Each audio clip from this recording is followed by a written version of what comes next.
What's up, guys? This is Corey with the Dirty Gem, back with another video for y'all. So today we're going to be taking a look at some aggressive deck strategy. We are looking to try to counter things that are doing well in the meta right now, and I'm basing the meta on this last weekend. So you're looking at things like Height of Mastery Broly, or the Shenron Broly's, Victory Strikes, excuse me, and like the Shenron Gojitas and all that kind of stuff. Couple different ways that we can kind of take advantage of what they're trying to do, because those are turn 4, turn 5 games. We're trying to just like aggro them down like incredibly quickly. Whether we're dealing with the Broly and we're getting them down to 1, so they can't use their Broly abilities, or we're just getting the Shenron down super low, so they can't use the Gogeta 7 ability to drop your hand down because they're at 1 life, or they just don't have a lot going in the early turns, and you're able to really take advantage of how that turn works. So we're looking at a I'm calling it Broly Storm. It's not quite Storm. It's doing some similar things, a lot of the swap and everything like that. So let's go ahead and get on over into the list. Alright, so first up we got our Broly, and then Broly the Awakened Threat. Pretty much everyone knows what this leader does by now. But on his front side, whenever he swings, you can take a life and draw a card. He awakens at 4, untaps 2, and then on his back side, he's got an Activate main. You can choose one of your opponent's battle cards, put it in rest mode.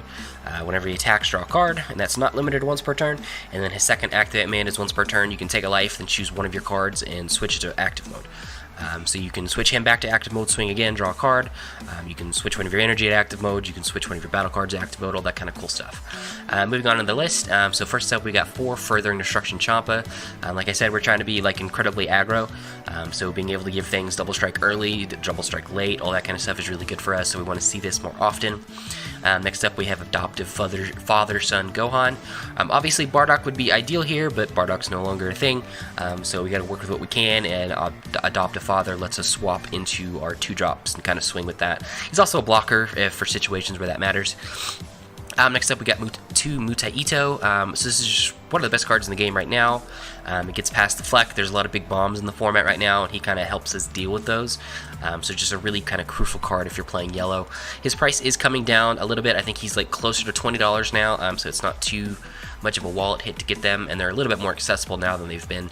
Next up, we've got 4 Dependable Dynasty Son Goku, so it's a 2-drop, 2 yellow, 15k, Goku's lineage, so you can swap into this off the Adoptive Father-Son Gohan.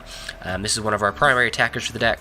He's just 15k, you can effectively pay for 1 for him, so he's really strong. And then he has swap 2 for 2 yellow for a 3-drop Goku's lineage. Next up, we've got 4 Gine here to support. She's the same thing. She's a Goku's lineage for 2, so she can get swapped into from the Adoptive Father-Son Gohan. Then she's got the auto. Whenever you combo or attack with this card, you can take the top 3 cards of your deck and put them in the drop area. So this works us in a couple different ways. It fills up Sparking for us if you need it. But what this really does is it means pretty much every turn, whether we're comboing with her or attacking with her, we're putting 3 in the drop. Which all of our Overwhelm cards are 4 costs, so we're able to effectively Overwhelm every single turn, as long as we see one of these. So it's incredibly strong for what we're trying to do. It really pushes the Overwhelm engine for us. And she's a 15k, so she can swing and apply pressure that way. Next up, we've got 4 Source of Power Son Goku. So it's a 3-drop, 1 yellow. It's a 15k. It is a Goku's lineage, so the Dependable Dynasty for 2 can swap into this. So really great play is turn 1, Adopt a Father, swap into Dependable Dynasty, swing. Turn 2, swing with the Dependable Dynasty, pay 2, swap, go into Source of Power. And Source of Power is auto. Whenever this card's once per turn, whenever this card attacks, you can choose up to 2 cards from your life, then add them to your hand. As long as you choose 1, he gets plus 5k and then untaps, so he effectively becomes 20k dual attack. So how it really works out for us is we're swinging with Broly Leader, we're taking a life, play the Gohan, switch into Goku, swing with Goku, turn 2, swing with Broly, take another life, now we're at 6, swing with the Goku, then we swap into Source of Power, we swing with him, we take 2 life, now we're awakened, we can untap 2, now he's a 20k dual attack, we're awakened, we've got 2 energy open, we're applying a lot of pressure incredibly early, which is really what we're going for. Really just a great card.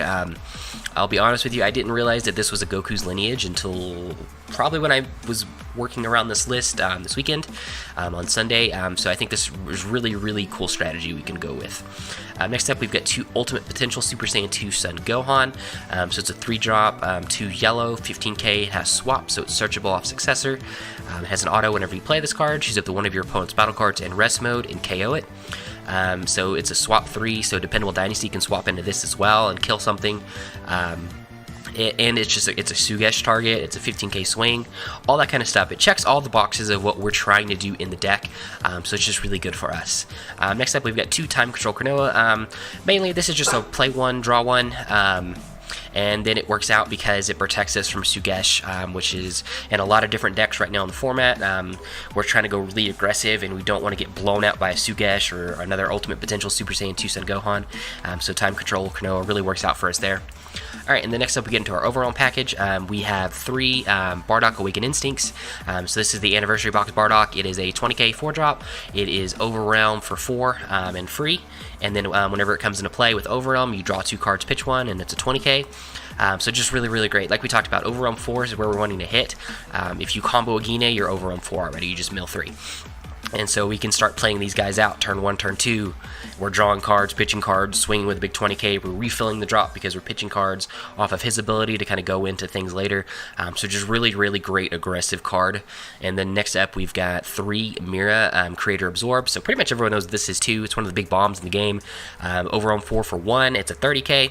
And then it has an auto whenever this card attacks. It gets plus 5,000 for every card that's in your warp. So whenever he swings, he gets really, really big. And his plus 5k is not a once per turn effect, and it's for the duration of the turn. So if he swings twice with our Broly leader, he gets plus 5k every time he swings. So he gets just bigger every time he swings, and then you put a chomp on this, it's almost like if they don't have a negate, like you're just pushing 2 damage or 1 damage, kind of depending on how you're doing it. Combined with Bad Ring, that's just like a force 2 damage, which is just really, really, really strong for us, and really what we're trying to do to really just kind of push that. We're really trying to aim for like a turn 3 win. You could actually do this on turn 2. It's not impossible with the Leader Awakening effect and things like that.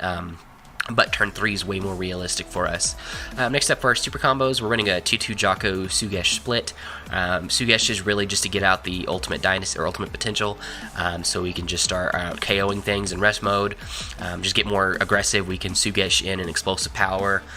All really good stuff. I think 2-2 is a pretty fine split. You could probably go to a 3-1 and be fine.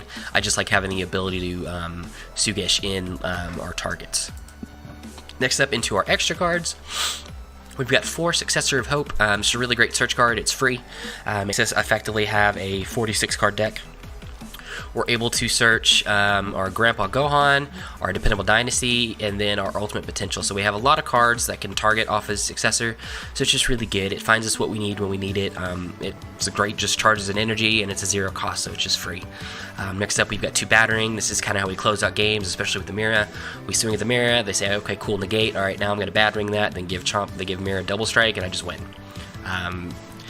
It's potentially degenerate. Just Battering Mira has just been one of those great closeout combinations of the game. And then with access to Broly to be able to swing twice, it just makes it incredibly, incredibly strong for us. And then moving on from that, we've got 4 Cold Bloodlust, just kind of pretty standard for a Frieza's Army card. You want access to this. And then finally, 4 Time Magic. It's our Sparking Negate. We can get Sparking pretty well, like I said, with the Gines and stuff like that.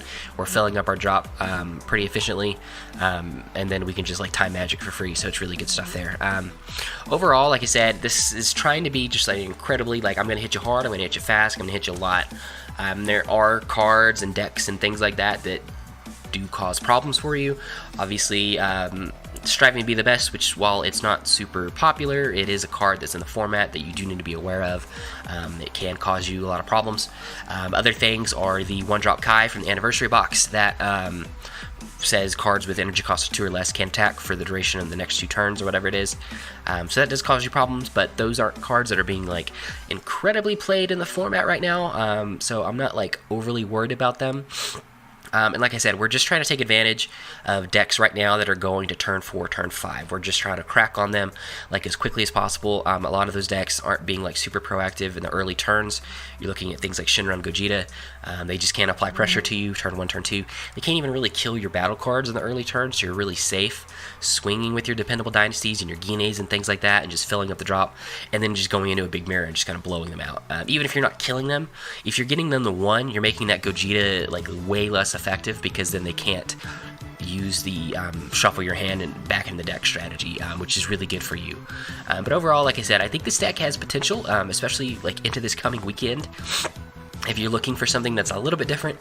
As far as like the price spectrum, it's not like super up there, but it's not like super budget either. Right now it's listed at 43, and that's without the Mutashio or Mutaito price, which I think I said those are like 20 bucks a pop. So you're looking at like 80 bucks for this deck, which isn't too bad. A lot of the cards you probably already have with the Defendable Dynasties and the Gines and things like that. But anyway, guys, that is it, and we will see y'all next time.